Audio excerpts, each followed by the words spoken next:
Hello, my name is Andy and I am the Village Idiot. I'm armed with a car and a GoPro and an unhealthy amount of time on my hands. I'm using that time to attempt to visit every civil parish in England. You're watching the East Lindsey series. This is the biggest district in Lincolnshire, containing 188 civil parishes. Without further ado, here's today's offering. Welcome back to East Lindsey again, folks. It's another cold and crisp morning in the eastern throes of Lincolnshire, and today I've got a village for you that stands on the Roman High Street, which we've met a couple of times before. Welcome to the parish of Baumber.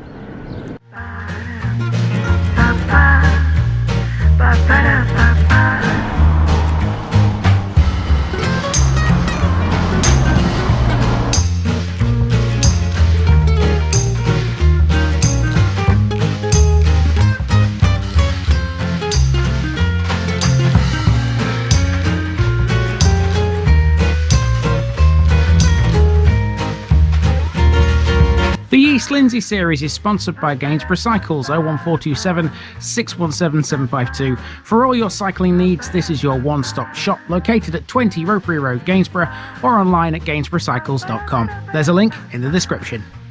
Gainsborough Cycles, ask for Trevor Halstead. Here's my disclaimer for people who may be watching me for the first time. I say things as I would in my native accent and dialect. As a result, I may not pronounce things in the same way as the locals do. Remember, I'm a visitor. It's impossible to know everything. Leave me a comment, spin me a like, and bash that subscribe button. Let's get to today's parish video.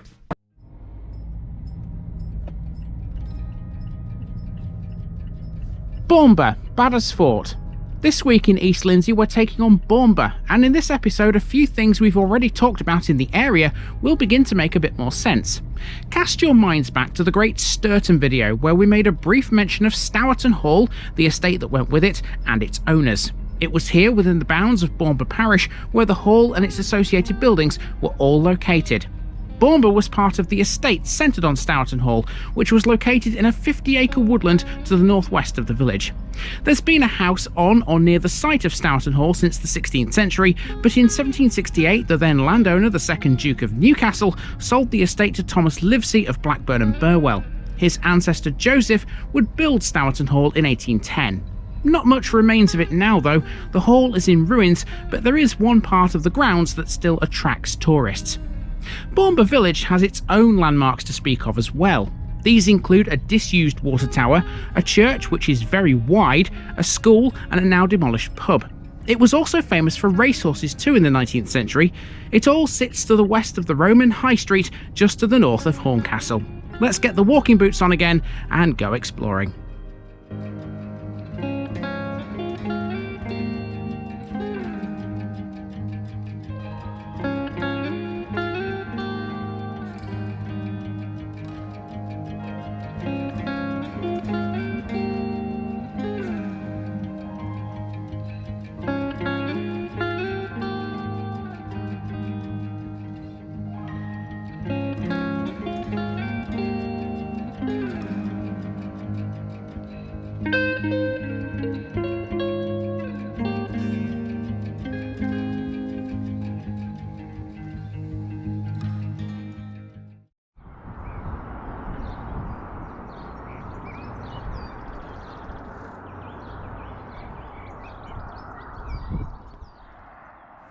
We start our walk on the High Street, the Roman road we've driven along part of before. It doesn't really play a key role in this video because Baumber primarily fronts the A158 between Rugby and Horncastle. That said, its collection of buildings and farms are still worth a look. Hidden amongst them is an old blacksmith's cottage. That's this house to the left of shot. Opposite this is a small stable, still in use too, right by the roadside. Otherwise, the High Street is all about farms and farm buildings. It's a modest start. Most people just pass through this area on the way to Caister.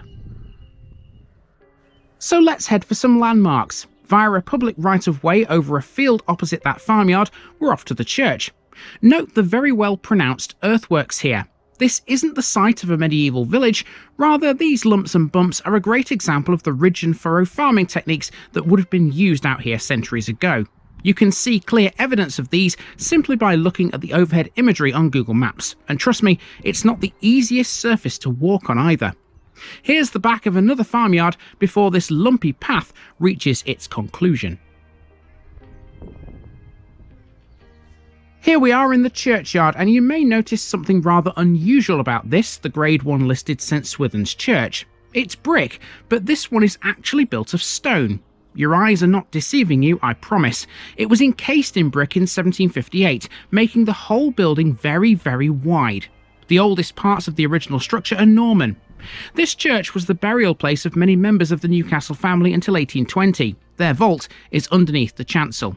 It also features inscriptions to Francis, the grandson of Henry Clinton, the Earl of Lincoln, and Priscilla, his wife. Baumber was part of the estate associated with Stourton Hall, so there is no hall of its own.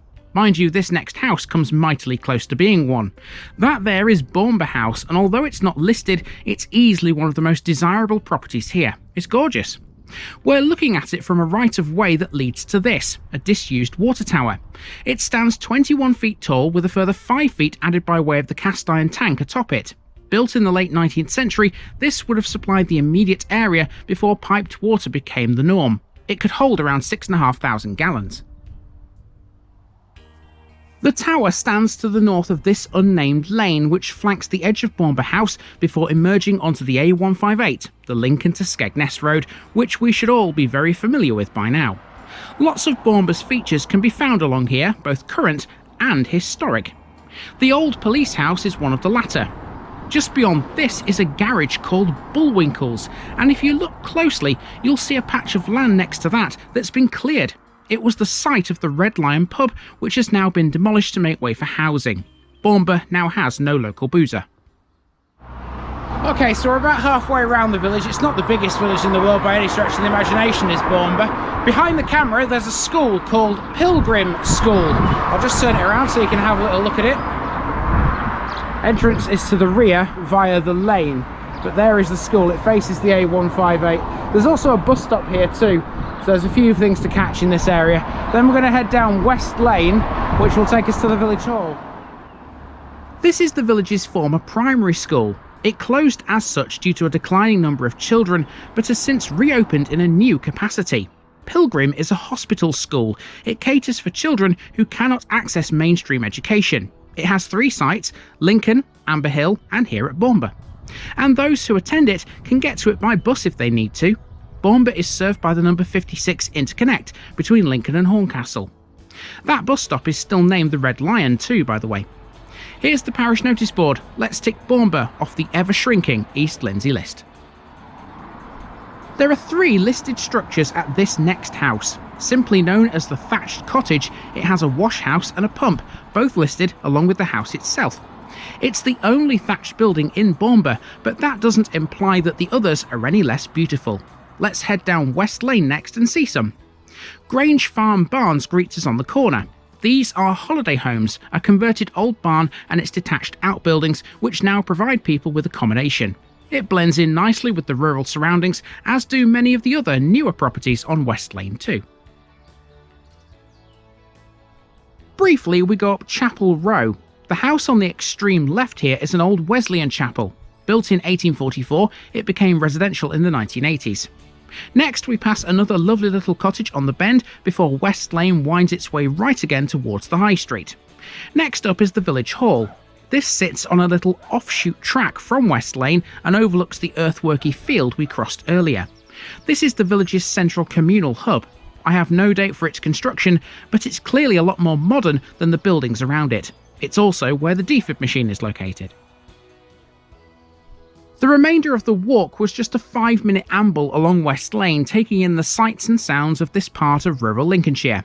It's a dead end for vehicles, as the end of this is a one-way street. Lastly, let's talk about Baumber's claim to fame. The farms around it have been historically heavily associated with the breeding of racehorses. In the 19th century, the parish had repute for its racing stables, at which the 1875 Derby winner, Gallopin, was bred. These days, one of its farms raises red deer for venison, sells both wood and Christmas trees, and hosts outdoor events. And that's brought us back to the High Street at the blacksmith's house that we saw earlier. Nice little walk around Baumber. We're not quite done with this episode just yet though, because you might remember in the Great Sturton episode I made a mention of the Stourton Hall estate, and that falls within Lindsey Parish as well. Now we can't see the actual hall, but we can see something related to it, and I got permission to go and film this said thing a few weeks ago. So let's go there to finish. Just before we do that, here's a piece on Baumber's brick kiln, located at Brickyard Farm. This is Lincolnshire's most intact brick kiln, and it's a Grade 2 listed structure. The kiln, renovated in the 1990s, lies on private land on the western side of the village, with its former brick clay pits now used as fishing lakes. There's no public right of access to the kiln. It's known as a Scotch type kiln, and it dates from about 1800. Apart from the enlarged opening and cracking due to thermal stress of the side walls, the structure is in good order and represents an unusually complete survival of a once common building type. So as we already know, the estate to which Baumber belonged was centred on Stourton Hall. The hall no longer exists as a fully built property, but its ruins can still be seen in Stourton Woods off the A158. This wooded park runs to some 50 acres in terms of size. The hall to which I'm referring was built in 1810 by Joseph Livesey, but there has been a house in Stourton Woods since at least the 16th century. By 1948, although a Livesey was still in residence, he lived alone. The main gates were locked and wired to give the impression that the estate was unoccupied. The hall and the estate were later sold to a firm of timber importers for £15,000. The hall was demolished in 1953, but the 19th century walled garden, built between 1817 and 1826, still stands. It's a rare example of a double walled garden and covers just under 4 acres. The 1881 census showed that 6 men were employed at Stourton as gardeners. Come here these days and you will still find gardeners, because the place has been turned into a fabulous tourist attraction. It's free to visit too. Come and have a wander just like I did. See you later.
Thanks for watching this video, folks.